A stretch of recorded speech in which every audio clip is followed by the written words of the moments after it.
Have you ever really stopped to think about how the first 5 minutes of your day can feel like a fork in the road? Seriously, one path leads to a day of focus and peace and just feeling good. But that other path, well, that one leads to frustration and feeling like you're already behind before you've even started. That very first thought, that initial feeling when you wake up, it holds so much power. So today, we're going to break down exactly why that is and explore a really simple, faith-based way to make sure you're always choosing the right path, because every single morning is a new beginning. So let's look at this. On the left, we've got a scene that's probably all too familiar for a lot of us. Waking up already feeling drained. You know the feeling, that instant negativity, your hand just automatically reaches for the phone, and your brain starts replaying yesterday's mistakes. Ugh. But then, look over on the right. There's a totally different way to start. Waking up renewed, feeling grateful, hopeful, purposeful. Just take a second and be honest with yourself. Which one of these feels more like your typical morning? The most important thing to get here is that this isn't just luck of the draw. It is absolutely a choice. Okay, so if we want to consistently wake up on that renewed side of the bed, we've got to figure out what's pulling us into that drained, defeated state in the first place. Let's really get into it and identify the common battles we're all facing in those first few crucial minutes of the day. And these traps, man, they are everywhere. Checking social media first thing, that's basically like opening the door to 1,000 screaming voices before you've even had a chance to hear your own. And replaying yesterday's mistakes? Come on, that's like trying to drive forward while staring only in the rearview mirror. It doesn't work. Complaining, worrying, rushing, every single one of these acts like a magnet for negativity, and it just sucks your energy dry before the day even has a fighting chance. So I'm really curious, what's the biggest one for you? For me, I'll be honest, it's the temptation to just grab my phone. But for you, maybe it's the negative thoughts or just the mad dash to get out the door. Go ahead and drop your biggest morning challenge in the comments below. I think it's really powerful for us all to see that we're not alone in this struggle. All right, so we've looked at the problem. Now let's get to the good stuff, the solution. And here's the really empowering part. A better morning isn't about luck. It's not something that just happens to you. It is an intentional, conscious choice that you, and only you, get to make. This right here, this is the whole key. Your very first thought can literally set the emotional weather for your entire day. So instead of just defaulting to that feeling of dread or worry, what would happen if you intentionally chose gratitude? A thought as simple as, you know what, this is going to be a great day, can be the tiny shift that changes everything that follows. And this ancient wisdom from King David, it's not just some nice poetic idea, it's a super practical strategy. Notice the two-step process here. First, he releases his concerns. He just hands them over. And second, he waits with expectation, with faith that good things are already in motion. It's this fundamental shift from trying to carry the burden all by yourself to trusting that it's being handled. So from this perspective, the most crucial step is making this spiritual connection your number one priority. And we're not talking about trying to fit it in when you have a spare moment later. No, this is about deliberately setting aside the very first moments of your day for it. The whole idea is to make it a foundational act, not just on Sundays, not just when things are tough, but every single morning.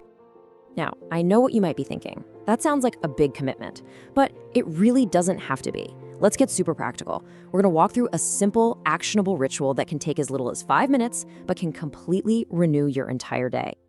Here it is, a simple 4-step ritual. Step 1, unplug. This is absolutely critical. Before you do anything else, keep that phone face down. Don't let the world's noise in yet. Step 2, plug in. Spend just a few quiet moments connecting to your source of peace. Maybe that's prayer for you, or reading scripture, or just quiet meditation. Step 3, release.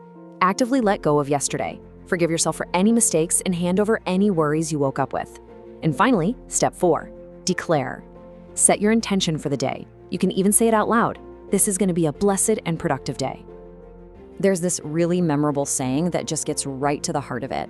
5 minutes a day keeps the devil at bay. And it's such a powerful reminder that consistency is so much more important than duration. You don't need a whole hour. A dedicated, focused 5 minutes is really all it takes to set a protective, positive tone for your entire day. And that really is the key, isn't it? The value isn't measured in minutes on a clock, but in the intention behind it. It's about the simple act of prioritizing this connection.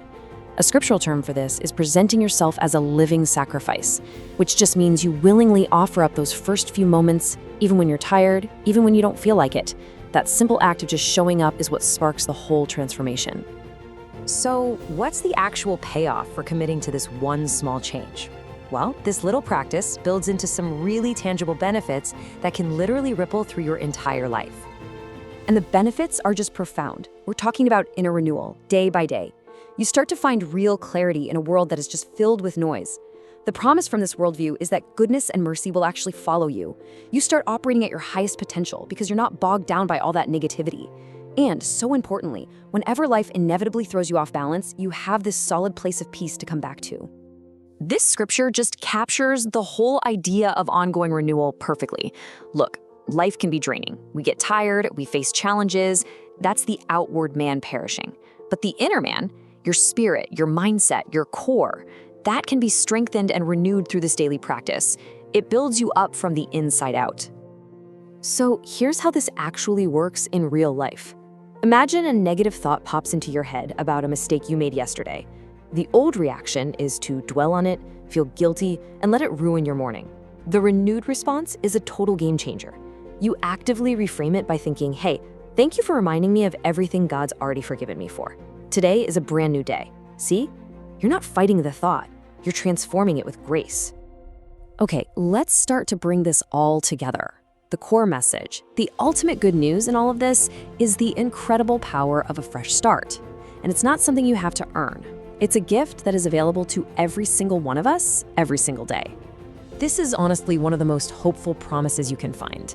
It doesn't say his mercies are new once a year. It doesn't say they might be new if you're good enough. It's a simple, powerful, profound truth every single time the sun comes up. A fresh supply of mercy, of grace, of forgiveness, of do-overs is waiting for you. We sometimes act like this grace is some rare thing we have to find. Is it available once a century? No. Once a decade? Not even close. Once a month? Nope. The radical, life-changing truth is that this renewal, this mercy, is available every single morning. It isn't scarce, it's abundant, and it's just waiting for you. So, how do we actually claim this fresh start? Well, a great biblical metaphor is to put on the new man, almost like you're getting dressed for the day. It's an active choice. First, you put on an attitude of gratitude. Second, you put on a fresh perspective, choosing to see the day through a lens of faith, not fear. And third, you put on a better way of thinking, one that's aligned with hope and purpose. So the big takeaway here is that you don't have to go out and create this joy. You don't have to earn this mercy. It's already there. Think of it like it's been deposited right into your spiritual bank account, available the very moment your eyes open. It is waiting for you. All you have to do is receive it. And that really brings us to our final question. Because this isn't just about theory, it's about putting it into practice. Knowing that a fresh start, a new mercy, and a new joy are waiting for you tomorrow morning, how are you going to intentionally use that new beginning? If you were inspired by this message today, we'd be so grateful if you would like this video and subscribe to our YouTube channel, Be Thankful. And please, feel free to share this with anyone you think might need to hear it. Thank you so much for watching, and God bless.